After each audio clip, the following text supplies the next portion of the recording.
Welcome to Gray Overload. I'm Anthony, and let's take a look at Roku Streambar and what is good about it and what could be improved.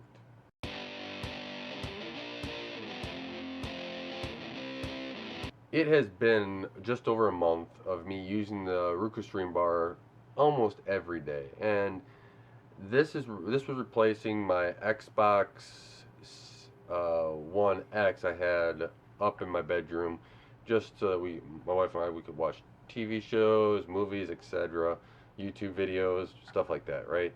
And so, um, overall, I'll say it does a pretty good job. I actually like the sound out of here for $100 item. The sound is pretty good, and right, I don't need it too loud. I just need it to fill a bedroom. It actually replaced the Bluetooth speaker, which is a much better benefit. I like the footprint better than the Xbox, and I wasn't playing games on there um, as much as I thought I might, but I wasn't. So I traded it in the Xbox, and I got this to replace it. And so let's just walk through this a little bit here. You'll see I have a dongle for wired connection, but we'll get into that. A little bit about this. I have it connected to a 4K monitor, and so it does 4K HDR, 1080p, 720p, all streaming at 60 frames per second. It has Dolby Audio. This is a 14-inch um, soundbar, which is great if you have limited space and you need a soundbar. This is a great option for you. It's a quad-core processor in here. It has 802.11 AC. Not the greatest connection. Um, HDMI, ARC, optical audio, Bluetooth, and USB 2.0. You get a voice remote inside the box, and there's an unboxing of that. But I'll quick run through it. You get the bar, you get a voice remote, you get two AAA batteries, a high-speed HDMI cable, an optical cable, and a power adapter and cable. So the power adapter is USB, and we can just walk around this a little bit here. The bottom is rubber, so what's nice is that you got a bottom that's rubberized. So whatever you're gonna set it on, it's pretty much safe. It's not gonna scratch it up. And then this feels like a nice little cloth speaker. Then you got um, a nice black plastic top, and then basically on backside here you have two mounting holes, one there, one there. You have some vents. Then you have your reset button, and then you have your USB, HDMI, your optical audio, and then your power there. And the USB, as you can see, I'm using it for a 10100 Ethernet. And so I could do wireless in this house, right? I got wireless coverage throughout the entire house. 3 APs covering everything. Works well. Though I want a wire connection because every room's wired, right? This should come with a wire connection. That's going to be my first complaint, is that this item is not small. And you have your Ultras, your Roku Ultras, well, that have Ethernet jack, so you already know how to put one in. Just do it. So you have the opportunity here just to put it in and not have me to buy an extra dongle, which, by the way, increases the price of this for me. Now, overall, I'm I'm using a lot. I use a lot with Plex and YouTube on this thing, and so it gets a lot of use with that, and it works great for both those applications. Right, it streams great from my Plex server, and having it wired was a little bit better than wireless. You get a little bit better throughput than wireless, in not much, but it's because it's 10100. But it is what it is, and I think Roku, you could easily put an Ethernet. Just put an Ethernet port on here. I think that this would be a very, very compelling device, especially for those people that are going to put it in and they have a wired connection right there.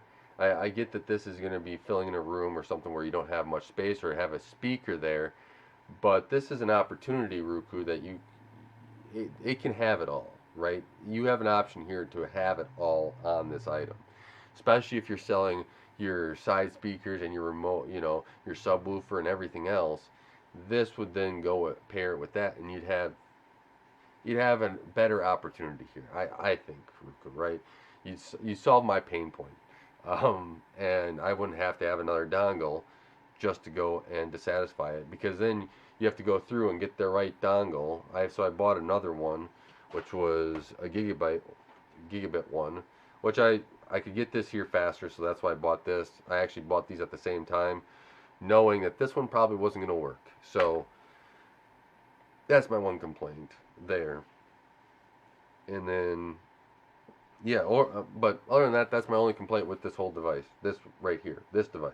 That I'll get to the remote in a second, but uh, it streams great, right? So if you're looking for something in a bedroom, in a room, and you have a small space to put this on.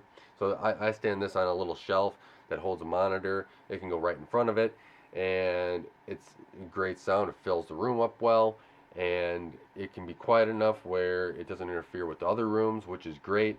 And it's not too powerful, making sure waking up other people in this household, or even, let's say my wife's already sleeping and I just want to watch, TV show, a movie. I can do that while everyone else is asleep, which is great.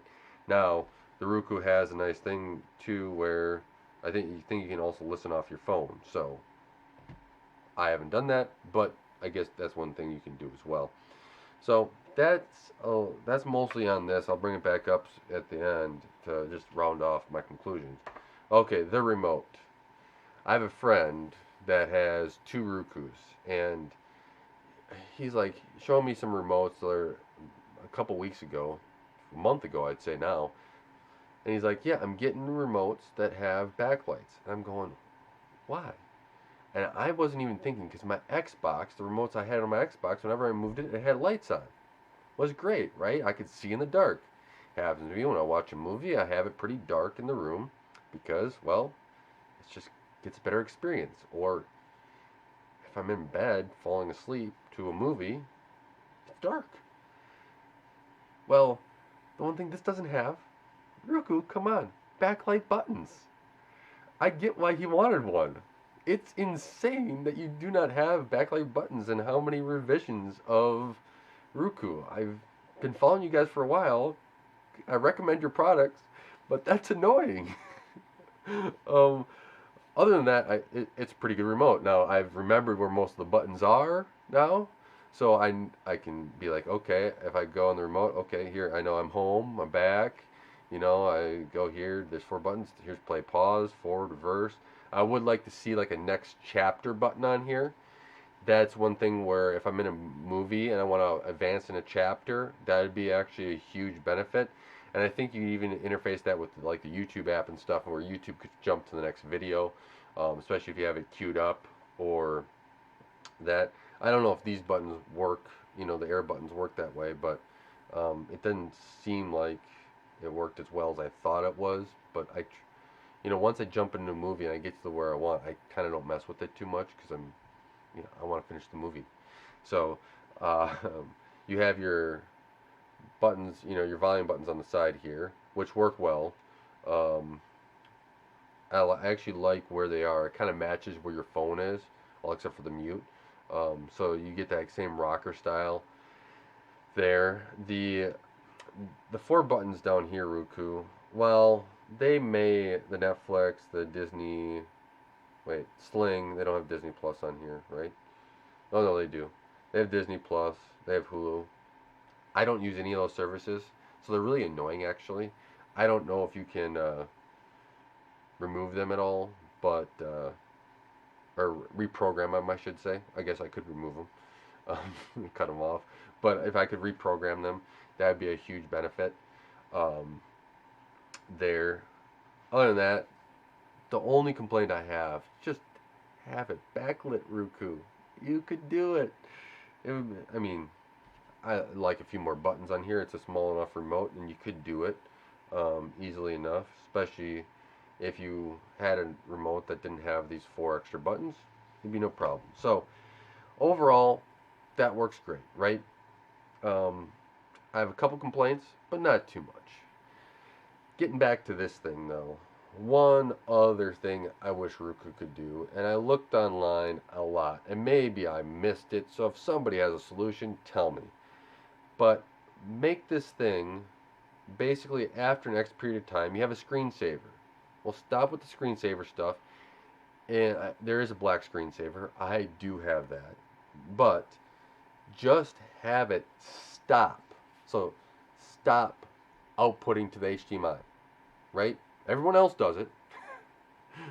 Everyone else has auto turn offs on that stuff. You can still, I mean, my Xbox, right? My Xbox is instant on. So I have an Xbox Series X here, and even the One X had it. But this item uh, could mimic that, where the Xbox will go through, and when it has an update, it goes, grabs it, and so when I get to the device, it's already up to date. But it doesn't turn on and output to the TV, right? And the TV automatically turn off, right? The monitor automatically turns off after a while.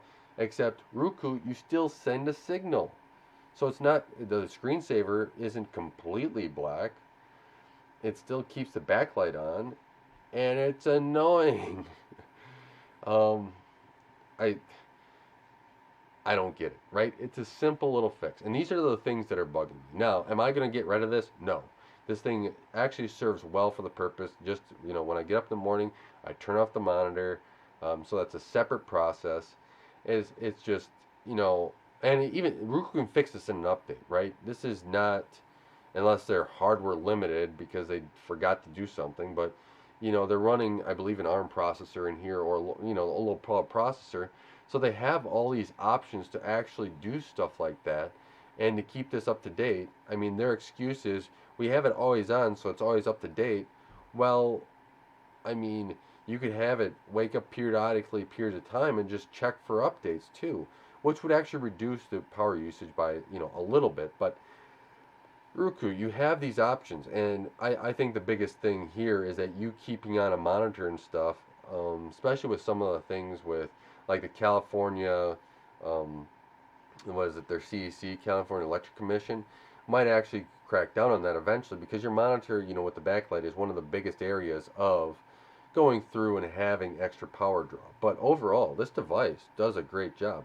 I definitely recommend it. Now, if you could get a different remote that has backlights on it and actually is usable in the dark, you can add in this to have it wired, right? There is solutions to all but the HDMI. So um, yeah, it works pretty well. Actually, it works very well for what I use it for, right? If you need some place where you need sound and a stream bar, instead of buying another sound bar, instead of buying, an a Roku device, you can have it all in one. And I bought it for $100, and then I added the dongle on, and it works well. So overall, I would recommend the device. If you are a little bit more annoyed that you don't have backlights or about those other things, just keep that in mind, that you're going to have to figure out a solution. Otherwise, it's going to annoy you the whole time. And maybe there's another solution here for the power HDMI thing that I haven't seen yet. Please let me know. Maybe Roku will enable it in the future, right? That'd be great if they did that. So only time will tell, but I really appreciate you guys taking the time to help support this channel and helping it grow. So leave a comment below if you have any questions, or if you have a solution for some of my problems. Maybe I'll get another remote here and review that. I know my friend just bought one, so I can ask him how he likes them, and we'll go from there. But thank you guys for watching, and until next time, God bless, and don't forget to like, share, and subscribe.